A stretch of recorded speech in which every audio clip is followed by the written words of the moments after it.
Hi guys, welcome to another exciting video on Java guys. In the last video we have seen how to use interfaces in Java. Okay, it was a very important topic. I hope you have understood it. If you have any questions, you can definitely ping me anytime. Today we're going to continue with few more topics. I will see you right on the other side guys.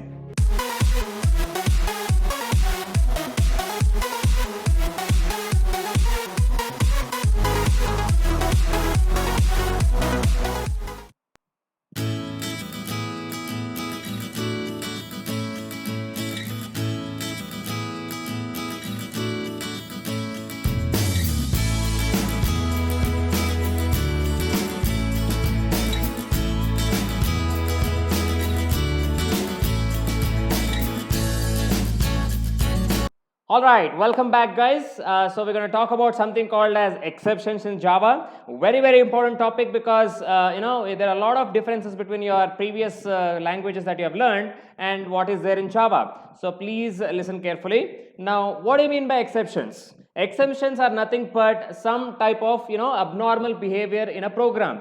So when you're executing a program, suddenly for some reason it stops in between and you get some error, for example. Right, that's an abnormal behavior, and such kind of things are called as exceptions, right? So you can see the definition. Exception is an abnormal condition that arises in a code sequence at runtime. Now we are talking about runtime, that is when you are executing the program. If there is some error that occurs or some abnormal condition occurs in that program, then an exception is occurred, right? So in Java there are different ways, different exceptions that are there. How to handle the exceptions we will learn a little later in the video, right? You can see the second one. A Java exception is an object that describes the exceptional condition that has occurred in the piece of code. A simple example I'll give you. For example, in C, if you have written a statement divide by 0. So if I write a number divided by 0, your C compiler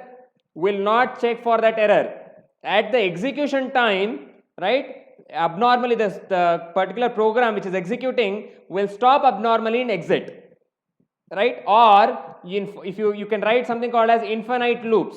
In a for loop, if the condition is always true, then it enters into something called as infinite loop, right? That is possible in C, right? But it is not possible in Java because such kind of exceptions, most of the exceptions, all the exceptions will be handled in Java, right? There are mainly two categories. We will talk a little later, something called as checked exceptions and unchecked exceptions. So whenever we talk about exceptions, there are mainly 5 keywords we talk about. We use something called as a try, a catch, a throw, throws, and finally. So these are the 5 main keywords whenever we deal with exceptions in Java that will be used in your program. Now we'll see one by one what it exactly means. Okay, the first one, remember, whenever you write some code that gives some abnormal condition in the program, such type of code should always be written in the try block. How do you write it? You have to write the keyword called try, open the curly braces, write the code that you want to write which may give some abnormal condition, and then close the curly braces. That is what the try block is used for. Whenever you know that there might be some abnormal condition that will occur in that particular amount of code that you have written, then that code should always be written within your try block. That is what try block means. Next, there we have another word called as catch. So whatever code you have written in your try block, right, what happens is sometimes there might be some abnormal condition that occurs. So in that try block, whatever code you have written and an abnormal condition happens, there has to be something that handles that exception. That catch keyword is used for, basically you have something called as a catch block. So basically if the error occurs in that try block, whatever code you have written within the try block, if the error occurs in that code, then the catch block which is right after the try block that error will be handled by this catch block. Okay, so basically if the code you have written there maybe you are taking input from the user, right, for the value A and B, and you are dividing A divided by B, and the users do not see what values they are giving. So by mistake the user gives A as 1, B as 0. So if you do 1 divided by 0, it is not possible. So as soon as that abnormal condition occurs, that in that try block whatever code you have written, that is A divided by B, that is 1 divided by 0, as soon as that error occurs, it will directly go to the catch block. In this catch block, it will basically run whatever you have written inside that particular catch block. That means you can write a print statement saying that there has been some abnormal condition in that particular code, or you can directly specify that there is a divide by 0 error. Please rectify and re-execute the program or restart the program. Right? Such kind of things can be given in the catch block. Right? So that is what try and catch mean. Next we are going to look at something called as throw block.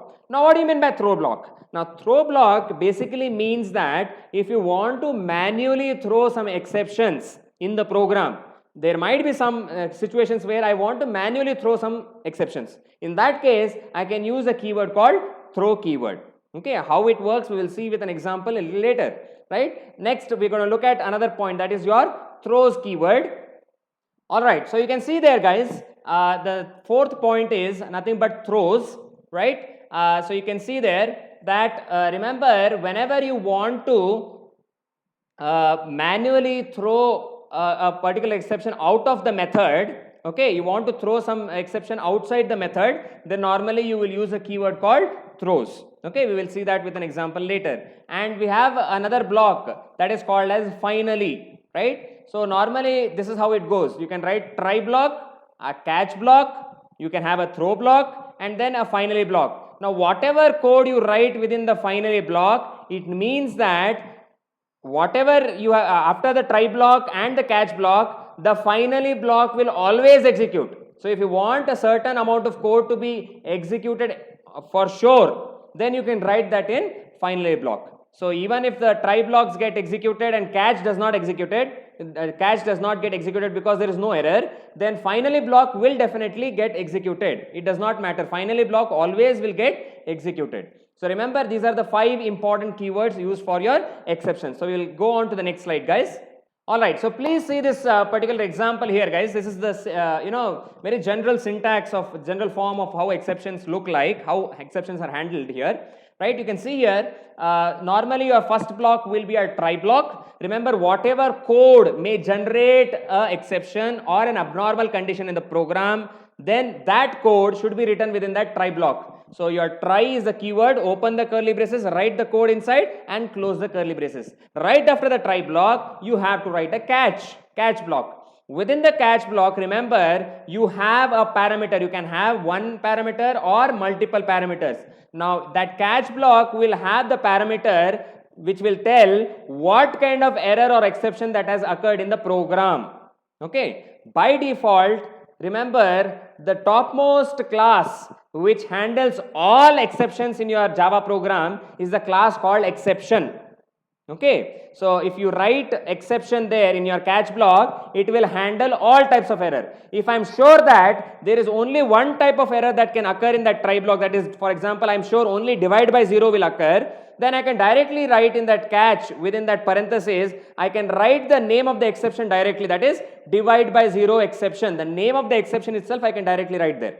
Okay, for that exception I have to create an object. That object will catch that error. Okay, and it will go inside the catch block. Inside the catch block, you can write the print statement saying that, sorry, the numbers you have given is invalid, there is a divide by 0 exception, please re-enter some other numbers. You can write such kind of statement in that catch block, right? You can have not only one catch block, you can have multiple catch blocks. Because remember, if you have a code of maybe 10 lines, those 10 lines of code may generate more than one error. Maybe there are 3 or 4 different types of errors and you know what kind of errors they are. Then you can have multiple catch statements. Each catch statement will handle a different error. Okay, and then finally you can see there is a block called as a finally block you can have. This finally block is a block which will definitely always get executed even if the try catch blocks do not execute. Finally block, whatever you write within that finally block will always get executed. So this is a general form of how your exceptions look like in Java. So we'll continue to the next slide guys. Alright, so these are the main 2 categories guys. There is the topmost class that we have is called as a throwable class, right? This is the hierarchy of your exceptions. Topmost is throwable, and that throwable class is divided into two types of errors, right? One is called as exception, another is called as error. Under exception you have runtime exceptions, right? So these are the different categories of exceptions that you can have. Normally your exceptions are exceptions that occur at the runtime during the execution of your program, and the errors are basically normally hardware related errors that cannot be handled by your program. All your errors or exceptions that occur inside the program can be handled by Java. But if there are errors that are because of some hardware related issues, then the errors cannot be you cannot handle, the Java program cannot handle such errors. So the right side, that error is nothing but hardware related errors which cannot be handled by Java. The left hand side that you see, exception, right? That exception class is there to handle all types of errors that can occur in your Java program, right? So your Java compiler will basically handle all those exceptions. So we'll see with the we'll go to the next slide, guys. All right. So mainly there are three categories which I just now told you, right? One is normally we talk about something called as exceptions, and another is called as errors. Errors are hardware related problems and exceptions are program related problems, right? So basically you can see here, under program related exceptions there are two types, right? One is called as checked exceptions and another is called as unchecked exceptions. Now what do you mean by checked exceptions? Checked exceptions are exceptions which are handled at the compile time itself. Before you compile the program itself, such kind of exceptions need to be handled, right? Some examples are, as you can see on the screen, we have something called as IO exceptions or input-output exception. That means when you are reading a file, you are writing into the file, right? Such kind of exceptions are IO exceptions that need to be handled at the compile time itself. For example, you write whenever you want to open a file in Java, right? Using a class called file, you can open a file. Once you in that file you have a parameter where you have to give the path of the file name. By mistake, if the path is wrong, that file will not be opened. In that case, you get something called as IO exception or input-output exception, or you can have something called as SQL exceptions, or it is called as structured query language exception. Normally, whenever you deal with databases, you write SQL statements, right? So, for example, you write a statement called select star from so and so table, right? That is a statement, valid statement. But if you write select star star from a table, that is a wrong syntax. That's a wrong SQL syntax. Such kind of error or an exception is called as SQL exception. Those are the two important examples. Apart from that, there are many other exceptions, checked exceptions. So those are called as checked exceptions because they have to be handled at the compile time itself, right? Next category we have is called as unchecked exceptions. I will just move my video to the top just a second, guys. All right, so you can see what are unchecked exceptions. The unchecked exceptions are exceptions normally when you start writing the program in your Java, right? The program will throw some errors or exceptions, right? When the execution of the program starts at the runtime, the errors will occur. Such kind of exceptions are called as unchecked exceptions. That means at the compile time they are not checked. At the runtime, abnormally there are some errors that occur, right? So some of the examples you can see there, we have something called as null pointer exception, right? So if that is one type of exception. We have something called as arithmetic exception, right? When you divide it by 0, it is nothing but your arithmetic exception. Then we have something called as array index out of bounds exceptions. Now these different exception names you should write within your catch block. Previous slide we have seen, we have written catch. In that parenthesis we have written the exception. So these are the different types of names you can write within the catch block to tell what kind of exception is occurring with the code that is written in your try block. Okay, so array index out of bounds exception is one of the exceptions which normally occurs with your arrays. So for example, if you have given an array of size 30 and you are trying to access the index value 45 which is not there in the memory at all, in that case array index out of bound exception occurs, right? That is also an example of your unchecked exception which happens at your runtime or execution of the program.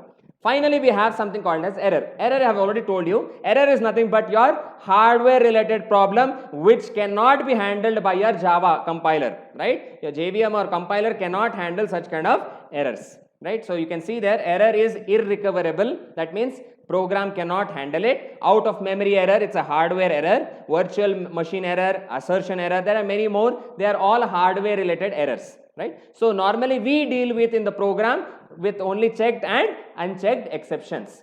Okay, so checked is during exceptions occurring at the compile time. Unchecked exceptions are exceptions occurring at the runtime. Okay, so we'll move on to the next slide, guys. Alright, so these are the three different types of exceptions that can occur. Make sure in your exams and interviews you are able to answer this. Is a very important question, guys. Exceptions are very important topic in Java. So make sure you understand them. So these are the three categories. Mainly you have checked exceptions, which are checked at the compile time itself. Unchecked exceptions, which are checked at the runtime. Okay, or we have errors which are related to only hardware, right? So errors cannot be handled by your program. Only your checked and unchecked will be handled by your Java program. Okay, so that is what you should know. We will move on, guys.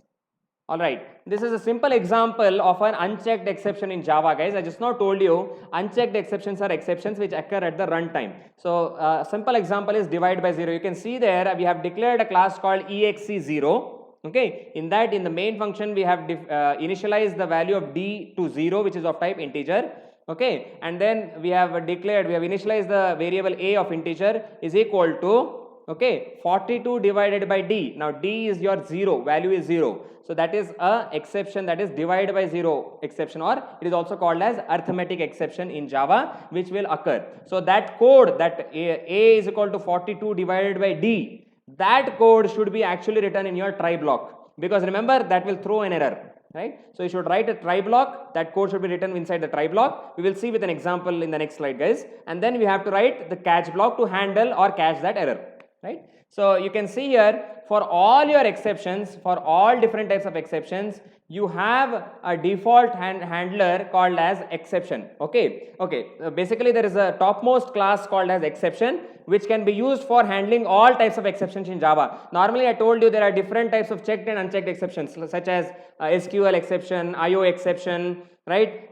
We have array index out of bound exception, arithmetic exception. So all these type of exceptions, if you do not remember the names of the exception, then you can mention the name called only exception, that is the topmost class of the of all the exceptions, and directly that exception class will handle all types of errors. If you know a specific exception, then you can write that particular name there. Okay, by default your JRE, your Java runtime environment, will have a default handler which will handle all types of exception, guys, right? Okay, so we will just see a small example on this. Alright, so you can see here a small example on try catch block. Very simple example. You have a class I have declared as exe2, okay, and I have a main function that I have been declaring in that particular class, and inside that there are two variables called d comma a, which is of type integer. That means it can only hold integer values. Next, remember I told you just now that whichever code will generate an exception, that code needs to be written in your try block. So you can see there with your try, okay, open curly braces, I have written the code which may generate abnormal condition in the program. That is d is equal to 0 will not, you can write that outside the try block itself, but the line a is equal to 42 divided by d may cause an abnormal condition. In this case it will, because we have given the value d is equal to 0. So that code is written in your try block, and right after that you can see system.out.println value of a is so and so. That line will not get executed. Very important, listen carefully. As soon as that a is equal to 42 divided by d line gets executed, an exception or an error occurs. As soon as an exception occurs in that line, it will directly jump to the catch block. It will not execute that statement called as value of a is. It will skip that statement and jump to the catch block. Now you can see in the catch block I have written arithmetic exception, because I know that this is a divide by 0 error which is handled by the exception called as arithmetic exception, for which I have created an object called e, and in that catch block I am informing the user what the error is. So you can see there system.out.println divide by 0. I am telling the user that there is an error called divide by 0 there, right? After the catch block, finally that statement called after catch statement will get printed. That is the output you see on the bottom of your bottom right hand of your screen, guys, right? So this is a simple example of how your try catch block works. Now some people may have this question, now what if that d is equal to 0 was 1? So for example, if you had written d is equal to 1, a is equal to 42 divided by d. In that case, that a is equal to 42 divided by d will not generate an arithmetic error or arithmetic exception. In that case, what will happen? It will execute that a is equal to 42 divided by d, that is nothing but 42 will get stored in a, okay, and it will print the next statement also, that is value of A is 42, it will print, right? It will not go to the catch block, remember, because there is no exception that has occurred. So when there is no exception, whatever is there in the try block will get executed and it will just skip the catch block and will print after catch statement, right? This is a simple example of how try catch works in your Java. I hope you have understood this, guys. If you have any questions, any doubts, please ping me, like the video, share with as many people as you can, and I will see you in another exciting video on a new topic in Java, guys. Thank you. See you soon in another video. Bye-bye.